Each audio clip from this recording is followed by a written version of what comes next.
হরে কৃষ্ণ। সকল বৈষ্ণব ভক্তের চরণে আমার আন্তরিক দণ্ডবত প্রণাম।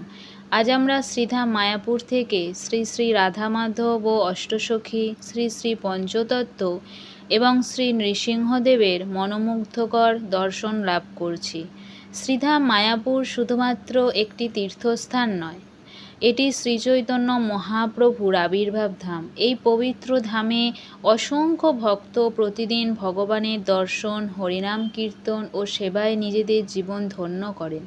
যখন আমরা ভক্তি ভরে ভগবানের দর্শন করি, তখন ধীরে ধীরে আমাদের মন জাগতিক অস্থিরতা থেকে কৃষ্ণের দিকে আকৃষ্ট হতে শুরু করে।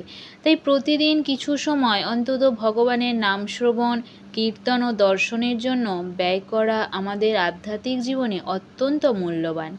আজ শ্রী শ্রী রাধা মাধব অপরূপ ফুলের সাজে বিরাজমান। তাদের দিব্য রূপ ভক্তদের হৃদয়কে আনন্দ ও শান্তিতে ভরিয়ে দেয়। শ্রীমতী রাধারানীর কৃপা ছাড়া শ্রীকৃষ্ণের শুদ্ধ ভক্তি লাভ করা সম্ভব নয়। তাই আমরা রাধারানীর চরণে প্রার্থনা করি, তিনি যেন আমাদের হৃদয়ে নিষ্কাম ভক্তির বীজ রোপণ করেন। শ্রী শ্রী পঞ্চতত্ত্ব শ্রীচৈতন্য মহাপ্রভু, শ্রী নিত্যানন্দ প্রভু, শ্রী অদ্বৈত আচার্য, শ্রী গদাধর পণ্ডিত এবং শ্রীবাস ঠাকুর এই পঞ্চতত্ত্ব সমগ্র বিশ্বে হরিনাম সংকীর্তনের মহিমা প্রচার করেছেন।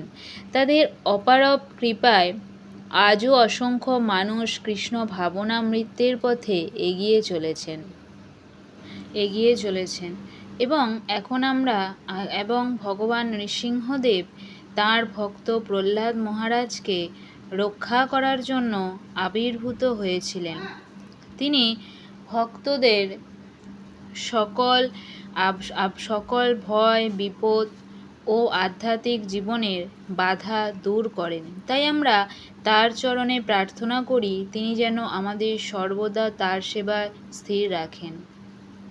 আসুন আজ আমরা সবাই একটি ছোট্ট সংকল্প করি। প্রতিদিন অন্তত কিছু সময় হরিনাম জপ করব এবং ভগবানের স্মরণে জীবনকে সুন্দর করে তুলব।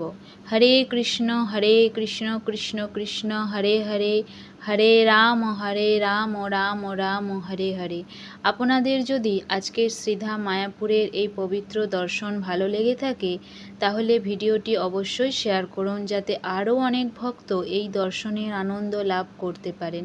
শ্রী শ্রী রাধা মাধব, শ্রী শ্রী পঞ্চতত্ত্ব, ভগবান শ্রী নৃসিংহদেব সকলের উপর তাদের অপারব কৃপা বর্ষণ করুন। হরি বল।